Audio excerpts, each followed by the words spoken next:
অনুসরণ করা আরম্ভ করিস, আমি আল্লাহ নিজে ঘোষণা দিলাম তোরে আমি ভালোবাসা আরম্ভ করব। এই যে ভালোবাসা আরম্ভ করেছি না করব? হ্যাঁ, এখানে আলেম বসে আছে, ইউহিব্বুকুমুল্লাহ, এটা মোসারে, বর্তমান, ভবিষ্যৎ, প্রেজেন্ট, ফিউচার। আল্লাহ পাক এই ঘোষণা দিয়ে জানিয়েছেন, সত্যি যদি কেউ রাসূলকে অনুসরণ করা আরম্ভ করে, আল্লাহ তাকে ওই মুহূর্তই থেকে ভালোবাসা আরম্ভ করবে। আল্লাহ যদি কাউকে ভালোবাসা আরম্ভ করে, কয়টা পেলাম? মানে উপকার পেলাম কয়টা? পুরা আসমানে আল্লাহ ঘোষণা দিয়ে দেয় আমির হামজাকে আমি ভালোবাসি, কারণ রাসূলের অনুসরণ আরম্ভ করেছে। এই জন্য পুরা আসমানে যত ফেরেশতা সবাই যেন হামজাকে ভালোবাসে। জমিনে ঘোষণা দেওয়া হয়, যত সৃষ্টি আছে আমার, আমি আমির হামজাকে ভালোবাসা আরম্ভ করেছি, তোমরা সবার ভেতরে ভালোবাসা তৈরি করে নাও। এই জন্য তামাম দুনিয়ার সব কিছু লোকটাকে সামনাসামনি বলতে না পারলেও ভেতরে ভেতরে ভালোবাসে। এই ভালোবাসাটা তৈরি করে দেয় কে? আরো জোরে বলেন। আল্লাহ পাক বলেন, আমি যদি ভালোবাসা আরম্ভ করি, আরো পুরস্কার আছে।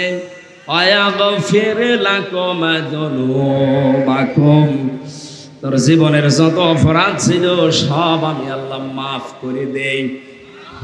ইয়াগফির, এটাও মোসারে, জানব না জুনুব, বহু বছর। সত্যি যদি রাসূলকে কেউ অনুসরণ আরম্ভ করতে পারে, যখন থেকে আরম্ভ করবে ওই সময় থেকে ওর জীবনের কোনো গুনাহ আল্লাহ রাখবে না, সব মাফ করে দেবে। আল্লাহ মাফ করার সিস্টেম হচ্ছে, কোন জায়গা যদি মাফ হয়ে যায়, ওই জায়গাটা আল্লাহ ফাঁকা রাখে না, পুরা নেকি দিয়ে ভরাট করে দেয়। আয়াতের মূল শিক্ষা হচ্ছে তাবউন। এই যে রাসূলকে অনুসরণ করা লাগবে, এই অনুসরণটা কি আংশিক না পূর্ণাঙ্গ? এই জবাব দেবেন ভালো করে, আংশিক না পূর্ণাঙ্গ? আজ যারা শুধু মিলাদ পড়ে রাসূলের জন্মে আনন্দ করে আংশিক, পূর্ণাঙ্গ তার জীবনের 63 বছর পড়ে আছে, কোন জায়গায় আপনার অনুসরণ নেই। শুধুমাত্র রবিউল আউয়ালের 12 তারিখের এই জন্ম অনুষ্ঠান পালন করে আপনি আংশিক করে আনন্দে আছেন। আপনি যদি আংশিক অনুসরণ করেন, আপনাকে আল্লাহ ভালোবাসবে না, মাফও করবে না, জান্নাতও দেবে না। কিন্তু যারা অনুসরণ করে পূর্ণাঙ্গ, তাদেরকে আল্লাহ ভালোবাসবেন, মাফ করবেন, জান্নাতে দেবেন। এই ঘোষণা কোরআনে আছে না নেই? আজকে এই জন্য আমাদের সিদ্ধান্ত নেওয়ার সময় এসেছে, রাসূলকে এখন আমরা শুধু মিলাদ নিয়ে, শুধু জন্মদিন পালন করে আংশিক করে খুশি থাকবো না, পুরো আদর্শ মেনে আমরা খুশি। কে কথা বলে না কেন?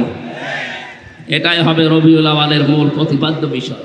অনুসরণ হবে আংশিক না পূর্ণাঙ্গ?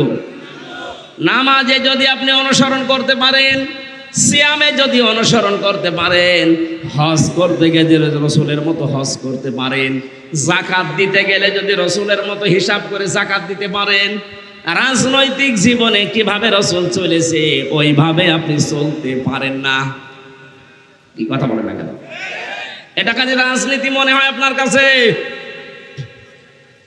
ওনার যদি নামাজ থাকে, রোজা থাকে, হজ থাকে, যাকাত থাকে, মানুষের সাথে হাসি মুখে কথা থাকে, তাহলে রাজনৈতিক জীবনের যে নিয়ম নীতিগুলো, এগুলো রাসূলের জীবনে ছিল না। এটা বলতে গেলে অনেকের কাছে খারাপ হয়ে যায়। আমরা, আরে ভাই, আপনাকে আমি বাঁচাতে চাই, আমি দেখতে পাচ্ছি আপনার চোখ নেই, আপনি খাদে পড়ছেন। রাজনৈতিক এই বিষয়টা শুধু দুনিয়ার বিষয় হলে আমি আগেই তো উদাহরণ দিলাম, বলতাম না। এই জন্য রাজনৈতিক নেতা যাদের ঠিক নেই, ওরা এই মুহূর্তে যেন তাওবা করে ফিরে আসে। এরপরেও আমি জানি অনেকে দুনিয়ার বিষয় মনে করে কেটে পড়বে, পড়েন। আপনি নিজে যদি জাহান্নামে যেতে চান, আসেন, পাছায় লাথি দিয়ে জাহান্নামে পাঠায়। আমি এর চাইতে আর নিম্ন কথা বলতে পারলাম না। এত ভেঙে ভেঙে আয়াতের ব্যাখ্যা করার পরও মানুষ যদি বলে না এ দুনিয়ার বিষয়, রাজনীতি। আরে ভাই, রাজনীতি যদি দুনিয়ার বিষয় হয়, নবীজি নিজে রাষ্ট্রনায়ক ছিলেন, রাজনীতি না করলে রাষ্ট্রনায়ক হওয়া যায়? এ সাধারণ কথা বুঝে আসে না কোন কারণে? খালি উল্টা দিকে নিয়ে যান। আপনি রাজনীতির জীবনে যদি ইসলাম মানেন, আমার কোন উপকার আছে? সেই কুষ্টিয়ায় বাস করে, কোথায় করে গ্রাম, কোথায় কুষ্টিয়া আসতে একদিন লাগে, কি লাভ আছে আমার? আমি দেখতে পাচ্ছি আপনি জাহান্নামে যাচ্ছেন। আশা করছি এরপরও আপনাকে আর বলা লাগবে না, কয়েকবার রিপিট করলাম। এরপরও যদি আপনি ওই অবস্থায় থেকে মারা যান, কিয়ামতে হয়তো আমার একটু জবাব দেওয়া লাগবে যে আমি চেপে গিয়েছিলাম, এই জন্যই তো ওপেন করে দিলাম। আল্লাহ আমাদেরকে এরপরও যদি বুঝ না দেয়, বুঝতে হবে এটা আল্লাহর দোষ, আমার কপালের দোষ। কথা বলেন না কেন? দুধ খাননি? এ দুধ কিন্তু ভালো জিনিস, কিন্তু সবার জন্য ভালো না। কি কথা বলেন না কেন? পৃথিবীতে একটাই মাত্র খাবার আছে যেটাকে milk is an ideal food. এটা কিন্তু তরল, এটা পানি জাতীয়, অথচ ফুড বলা হচ্ছে তাও আইডিয়াল ফুড। বিজ্ঞান 12,500 খাবারের উপরে গবেষণা চালিয়েছে। পৃথিবীর কোনো খাবার খেলে আপনার পিপাসা মিটবে এমন খাবার দুনিয়ায় নেই। হ্যাঁ, খাবার খান, ক্ষুধা মিটে যাবে, পিপাসা মিটবে না।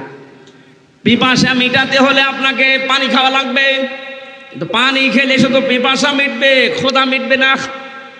কিন্তু দুধ এমন ভাবে আল্লাহ বানিয়েছেন, এটা খেলে ক্ষুধাও মিটে যাবে, পিপাসাও মিটে যাবে। এই জন্য এটার নাম হচ্ছে আইডিয়াল ফুড, আদর্শ খাবার। এ দুধ এতক্ষণ পর্যন্ত বলছে খুব ভালো জিনিস। যারা আছেন সন্তানের মা, সন্তান জন্ম দেওয়ার পরে অনেকে নিজের যৌবন নষ্ট হয়ে যাবে, বডি ফিগার খারাপ হয়ে যাবে, যেন ছেলেকে দুধ দিতে চায় না। স্বামীকে বলে ডানো আনো, এটা এলাকা গরিব তো এই জন্য ডানো চেনেন না। ডানো যেটা দিয়ে বানায় ওটার ভেতরে পশুর দুধের মিশ্রণ আছে। এই জন্য আলেম ওলামারা এখন অধিকাংশ মত দিচ্ছে নিজের বুকের দুধ বাদ দিয়ে যদি কেউ ডানো খাওয়িয়ে সন্তানকে মানুষ করে, ওর ভেতরে পশুর চরিত্র প্রবেশ করে।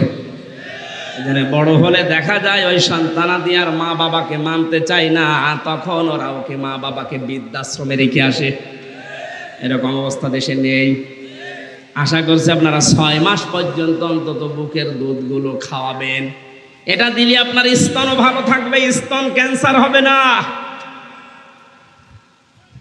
যেই সন্তান ছোটবেলায় যত বেশি মায়ের দুধ পান করতে পারবে, এর ভেতরে 8টা জিনিস আল্লাহ লুকিয়ে রেখেছে। সন্তানের রোগ প্রতিরোধ ক্ষমতা আছে মায়ের দুধের ভেতরে। আমি দুধের প্রশংসা করার জন্য চেয়ারে বসি নাই, বলছিলাম যে দুধ আসলে ভালো জিনিস, কিন্তু দুধ যদি কেউ আমাশার রোগীকে দেয় ওর জন্য ভালো না, নাউজুবিল্লাহ। শেষ পর্যন্ত টয়লেট অবস্থান করা লাগবে, 24 ঘন্টা শুয়ে থাকা লাগতে পারে। তো দুধ তো ভালো, সবার জন্য ভালো না। কোরআন শরীফের কথা যে বললাম আদর্শ নিয়ে, এটা ভালো কথা, কিন্তু সবার জন্য ভালো না। কথা বলে না কেন? যারা আমাশার রোগী আছে তাদের জন্য ভালো লাগবে, যাদের মনের ভেতরে মুনাফিকি আছে ভালো লাগবে, ওরা তখন উল্টা দিকে নিয়ে যাবে। এই জন্য আশা করছি আপনি তো আর মুনাফিক না, নাকি? এত আস্তে বলবে, আপনি কি মুনাফিক? এবার মেনে নিন। আরে ভাই 2 দিন পরে তো আপনিও যাবেন কবরে, আমিও কবরে, ওখানে দেখা হবে আপনাদের সাথে। ওখানে দেখা হয় আর লাভ কি হবে? আর ওখানে দেখা হলে ঝগড়া হবে আপনার সাথে আপনার নেতার। যেই লোকটার আদর্শ মেনে শুধু দুনিয়া কামাই করেছেন, আখেরাত নষ্ট করে ফেলেছেন, তার সাথে দেখা হওয়ার সঙ্গে সঙ্গে সে বলবে আমি তোরে চিনি না। এই যে আমি তোরে চিনি না, এই কথাটা আমি বানালাম? বলেন। সূরা মুমিনুনের 99, 101, 2 নম্বর আয়াতে আছে ফাইদা নুফিখা ফিস সূরি ফালা আনসাবা বাইনাহুম ইয়াউমাইযি ওয়ালা ইয়াতাসাদুন। এই জন্য সব না দিয়ে আল্লাহ সব দিয়েছেন। সিংহায় ফদগার দেওয়ার সঙ্গে সঙ্গে যত রকমের সম্পর্ক দুনিয়া ছিল, নিজের মায়ের সাথে, বাবার সাথে, এ নেতার সাথে, ইমামের সাথে, যত রকমের সম্পর্ক আল্লাহ বলেন সব কাট হয়ে যাবে। কিয়ামতের দৃশ্যটা এমন ভয়ঙ্কর বানাবো, মানুষ তার নিজের আপনজন দেখলে আগে পালাবে। আমরা দুনিয়ায় বিপদে পড়ে দেখেছি, বিপদে পড়লে দেখি মানুষগুলো আমরা মায়ের কাছে, বাবার কাছে, ভাইয়ের কাছে, বোনের কাছে খবর দেই। আমি 3 বছর জেলে থাকার সময় সবচাইতে বেশি খবর দিয়েছি ওখান থেকে কারারক্ষের মাধ্যমে আমার বাবাকে, আমার স্ত্রীকে, মাকে, তোর ভাই নেই, আমার দুলা ভাইকে বারবার খবর দিতাম যে তাড়াতাড়ি মামলা উঠান, জামিনের ব্যবস্থা করে, ভেতরে খুব কষ্ট দিচ্ছে এরা। আল্লাহ বলেন কিয়ামতে পুরাটা উল্টিয়ে দেব। এমন উল্টাবো ওই মানুষগুলো তোরে দেখলে যারা উকিল ধরার চেষ্টা করতো, যারা বিচারপতি ম্যানেজ করার চেষ্টা করতো, এই মানুষগুলো টাকা পয়সা খরচ করার জন্য জমি জায়গা বিক্রি করতো, ওরা পুরাটা পাল্টিয়ে ওরা পোল্টি মেরে বলবে আমি পালালাম। ইয়াউমা ইয়াফিরুল মারউ মিন আখিহি ওয়া উম্মিহি ওয়া আবিহি ওয়া সাহিবাতিহি ওয়া বানি। প্রতিটি মানুষ আপনার থেকে পালাবে, তাও আস্তে আস্তে হেঁটে যাবে না। ইয়াফিরু শব্দের শাব্দিক অর্থ মাথা তুলে দৌড় দেওয়া। বাংলার মুসলমানেরা যাদের উপরে ভরসা করে আছেন সব সম্পর্ক কিন্তু কাট হয়ে যাবে। যাদের জন্য আজ হাজারো টাকা পয়সা, বাম হাত নেই ডান হাত নেই, বাবা শাহজালাল সব হালাল, এভাবে উপায় করছেন, চোখ বন্ধ হয়ে যাক, এগুলো আগে পালাবে। হ্যাঁ, আপনার এই অবৈধ সম্পদ, অবৈধ কামাই করা টাকা নিয়ে আপনার স্ত্রী, আপনার সন্তান, আপনার ছেলে মেয়ে হয়তো এগুলোর ভাগ নিতে চাইবে, আনন্দ করতে চাইবে, কিন্তু এর দ্বারা যে গুনাহ অর্জন হবে, এই পাপের বোঝা নেওয়ার জন্য আপনার স্ত্রীও রাজি না, আমার মেয়েও রাজি না। প্রমাণ যদি করতে চান একটু ভান করে দেখেন, সবগুলো আপনার সুখ শান্তি ওরা পোহাবে আপনার কামাই করা টাকা দিয়ে।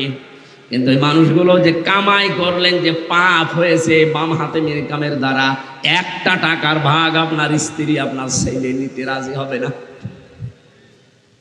যদি রাজি হয়তো আজ সালমান এফ রহমানের ছেলে এসে মামলা লড়তো না।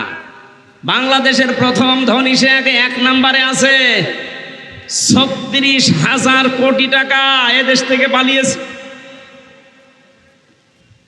চিন্তা করে দেখেন, এত বড় জায়গার মানুষ, অথচ তার একটা কেউ দাঁড়াবে সামনে, উকিল দাঁড়াবে, সেরকম মানুষ পাচ্ছে না।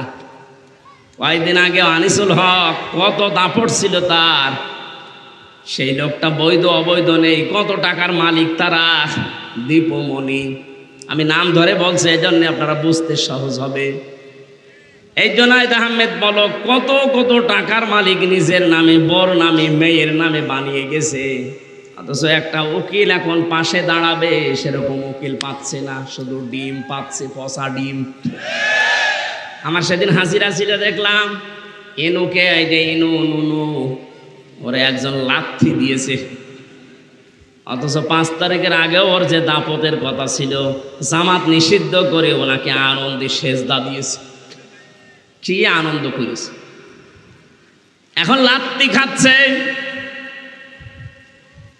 এই অবস্থা যদি জারি থাকে, শুধু লাথি না, ওদের নামে আমার মনে হয় মামলার পরে মামলা যেভাবে চলছে, আমাদের বিনা কারণে যদি 50টা মামলা দিতে পারে, ওদের কারণে 50টা না 500 মামলা দেওয়া দরকার। আমরা ধরার পরে পড়েছিল, আপনি যদি আমি যা বলতে বলি এগুলো না বলেন, তাহলে 50টা মামলা দেব। 50কে আমি 3 বছর জেলখানায় দেখতে চাই। তাও শুধু জেলখানায় না, যেভাবে আমি ছিলাম ওইভাবে, ফাঁসির কন্ডেম সেলের ভেতরে 24 ঘন্টা তালা লাগিয়ে সিসি ক্যামেরা দিয়ে রাখ, দেখো এমনি মরে যাবে। নবীজি এই পৃথিবীতে যুদ্ধবন্দীদের সাথে যে আচরণ করেছিলেন, ব্যবহার করেছিলেন, পৃথিবী দৃষ্টান্ত দিয়ে আছে, অথচ আজ জেলবন্দীদের সাথেও সে আচরণ করা হচ্ছে না। এই 15.5 বছর আয়না ঘরের নাম শুনেছি, আমি নিজে ছিলাম, কত বড় ভয়ঙ্কর জায়গা এটা। অনেকে এখনো পর্যন্ত জালেমের সাফাই গায়, কি